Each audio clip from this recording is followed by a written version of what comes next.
any relationship in your life that's lasted up to 10 years? Check your life right now. Do you have any friend that you have kept in your life? You serviced that friendship and you are 10 years old in that friendship now. Either same sex or opposite sex. You have such, I'm not talking about romantic relationship. A friend, maybe from secondary school, from primary school, a former neighbor somewhere, and people have kept in touch for 10 years. If you don't have, you fall into this category. You are in human relations.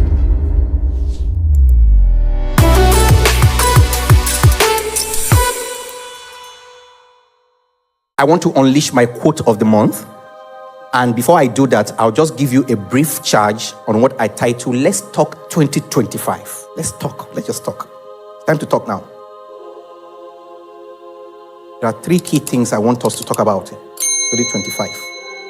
If you want 2025 to benefit you, you want 2025 to not to be a waste, then you have to talk about it.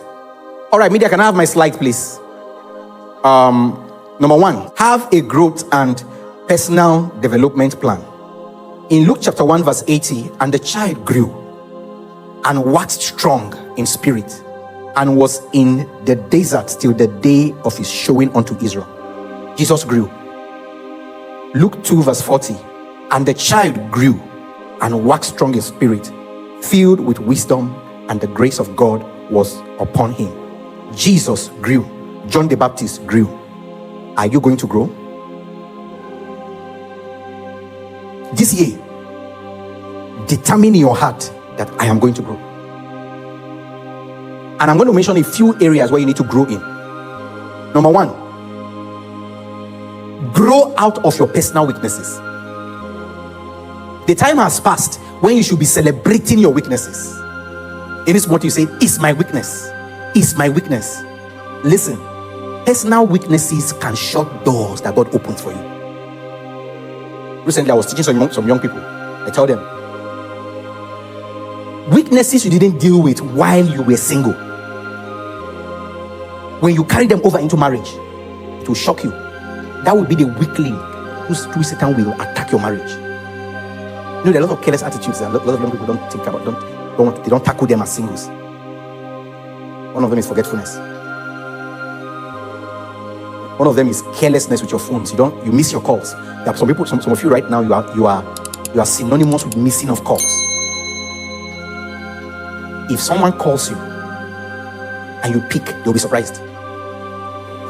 You go shock them, say you pick your call. I tell you the truth. There are people like that now. Anytime you want to call them, you say, I know say you no go pick, but make I just cry. You won't know what that weakness can cost you now until you get married. And then there's be a strategic moment when maybe your husband or your wife needed you for something, they were away, you're putting the call across and you're disappointed. You're not there. You see the kind of pressure that weaknesses can put on marriage.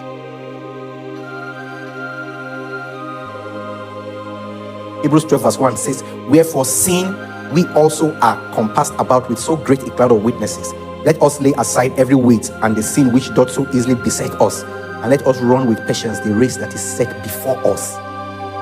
Some of these weaknesses are weights. The time some of you spend on social media is a weight. It's draining your youthful years, draining your energy. By now, I have this advice I give young people. I say the amount of time you spend on the internet should pay for your data. So if I am online, I should be doing business or selling something that will pay me back for my data. So if your data is not being paid for by the amount of time you spend on the internet, you're wasting your life. Every time you spend on the internet, you should be adding something meaningful and valuable to your life.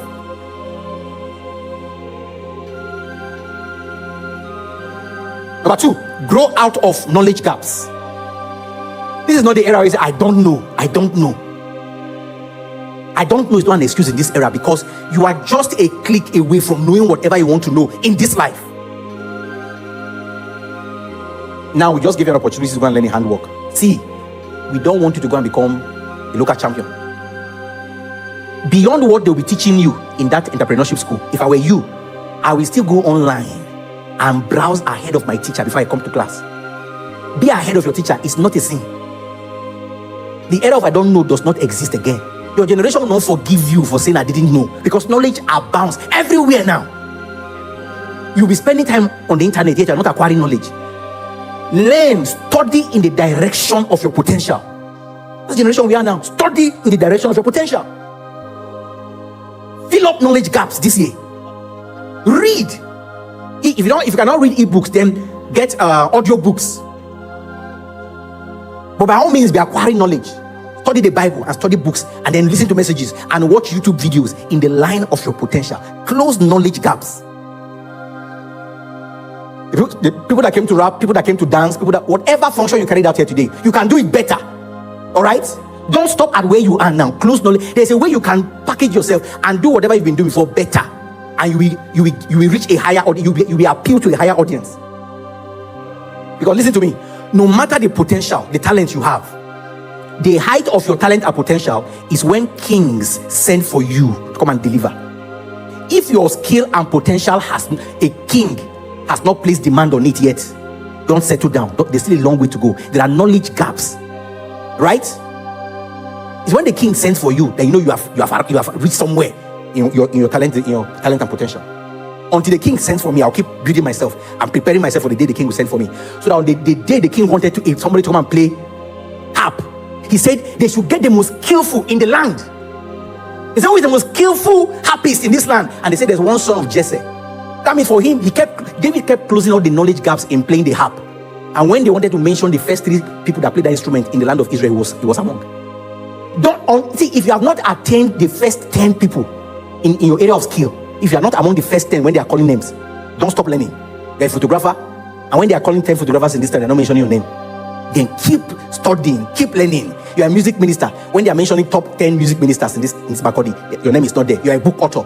Nobody's mentioning you among the top 10. Don't stop studying. Keep closing. Keep studying. There are a lot of knowledge gaps there. Isaiah 60 verse 1 and 3 talks about when light comes, you will shine. When light comes, you will shine. Knowledge brings light. The degree to which you are shining now is directly proportional to how much light you have. When you have more light, you will shine more. Then, third area you need to grow in. Grow your people management skills. Grow your people management skills. Master apology. Luke 6:31 says, as you want men to do unto you, do so even unto them. 1 Peter 2:17, honor all men, love the brotherhood, fear God, honor the king. Listen. I've told us here before, they now have a lot of young people today who are just joining us in Youth Connect. A man of God told us many years ago that about 75% of what God will do in your life will come through men. Even Jesus Christ needed a man to introduce his ministry to Israel. If you don't know how to build human relationships, you will suffer in this life. See, you know what? Plenty of you right now, the limitations you have, there is a man that already has the answer, but your inability to build a relationship with that man has kept you in that pit of limitation. That man at the pool of Bethesda say, I have no man. He was there for that long because he had no man. When you don't have the skill, the wherewithal to build human relationships, that will always be your story. All your mates have left you behind. They say, why are you here? You say, I have no man. And you will never have a man when you don't know how to build relationship with men. And like I used to ask my people, I'm asking you again, is there any relationship in your life that's lasted up to 10 years? Check your life right now. Do you have any friend that you have kept in your life? You service that friendship and you are 10 years old in that friendship now. Either same sex or opposite sex. You have such, not talking about romantic relationship. A friend, maybe from secondary school, from primary school, former neighbor somewhere, and people have kept in touch for 10 years. If you don't have, you fall into this category. You are poor in human relations. And you know what? The poorest people on earth are not those who lack money. The poorest people on earth are those who lack people. You may not have money, but if you have people will bring the money.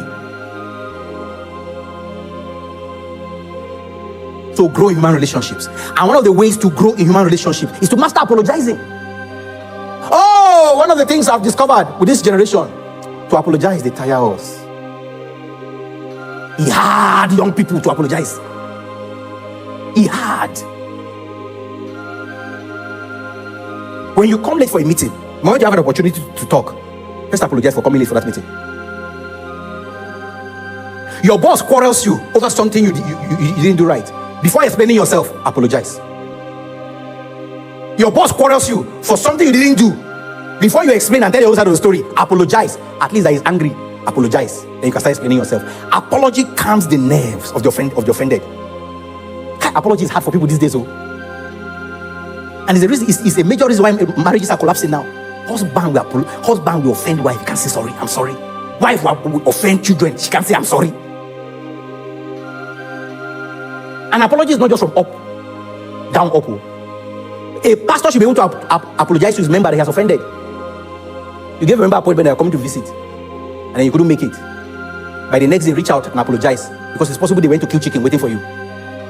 For that kind of inconvenience, a pastor should apologize to his members for not keeping to his words. Oh, look. When you finish this meeting, go and check your life. When was the last time you apologized to somebody? Some of you are owing some people apology right now as you are seated here. As soon as you leave here, the Bible says, don't owe anybody anything except to love. Go and call that person or hit that phone and chat up that person with an apology. I'm so sorry. I should have done this many years ago, but I've delayed. I just heard today that I should do this now. When I see when somebody dies, people are shouting, hey, I wish if I knew she was going to die, I would have been celebrating her more. If I knew she was going to die, I would have taken her out to Dexter's. If I knew she was going to die. Whatever you need to do to anybody, please do it to the person now while you have the opportunity to. The person may not be alive for the next 1 week. If you are not in talking terms with your family members, you have a fractured relationship with your parents as a young person, please, after this meeting, go and reach out. Nothing like family. The whole world can throw you away, but family will always be there for you. Some of you have fractured relationship with your parents, fractured relationship with siblings. See the way the family of this my admin came out to celebrate it out today. Some of you don't have anybody from your family that can identify with you like that, both when it is good for you and when it is bad.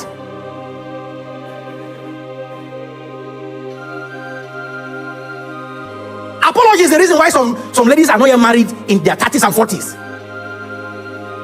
Small thing that somebody wanted to take you out to go and propose to you. You came 45 minutes late.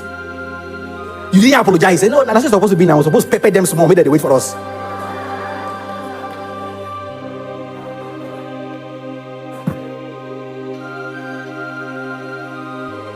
You have peppered him until you peppered him out of your life. Now there's no man. You have no man to marry yet thee.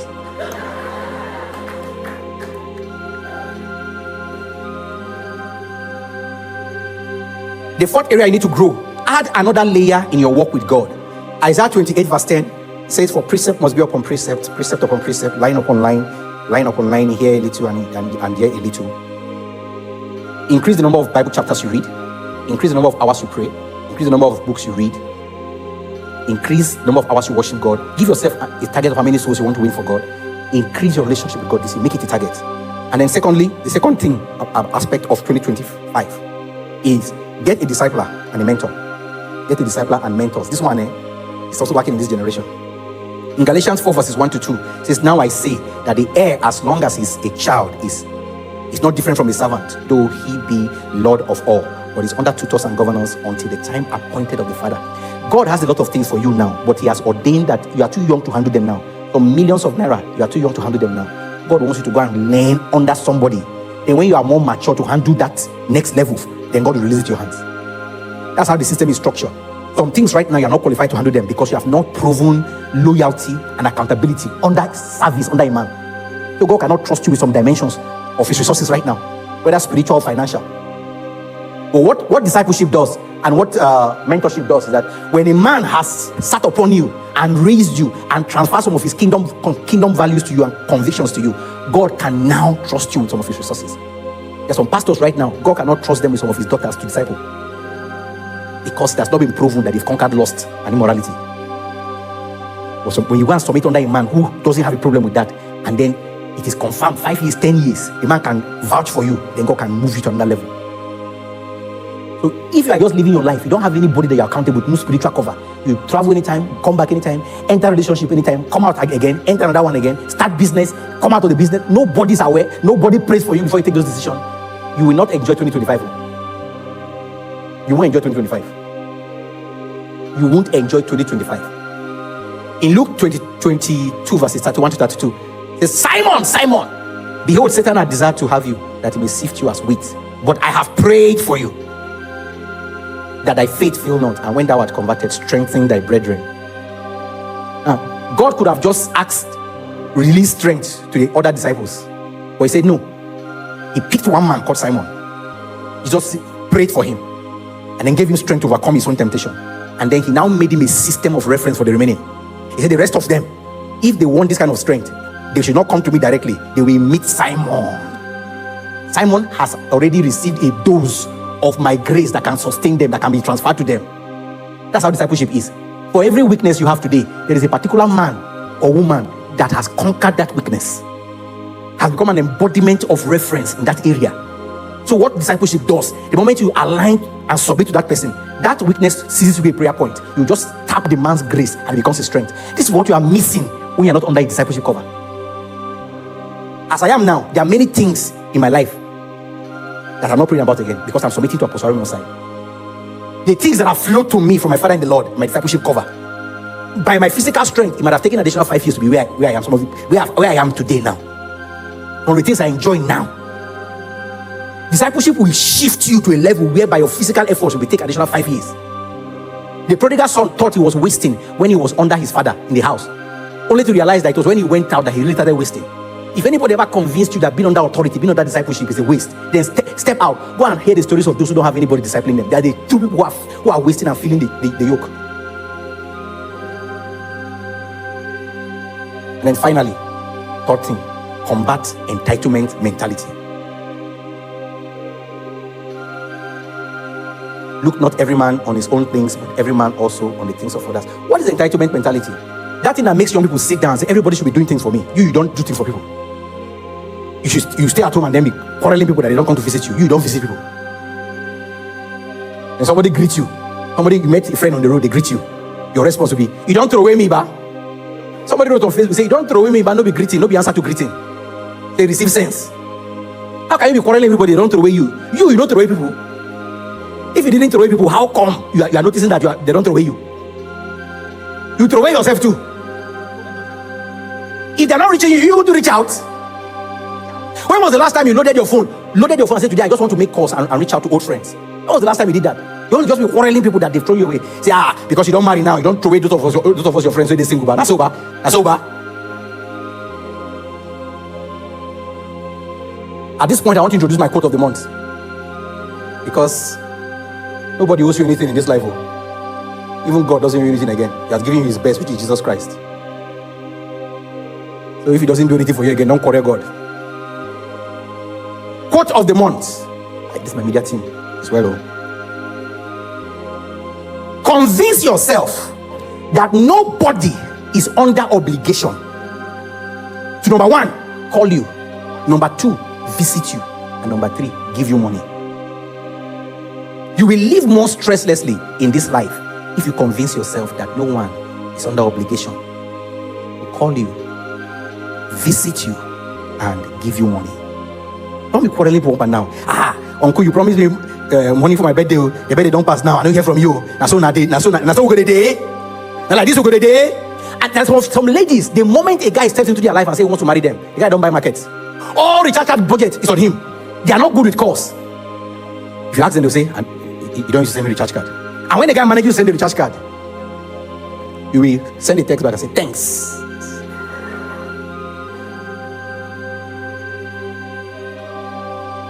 Everybody should be doing this for you. You are not doing this for anybody. May the Lord have mercy on you.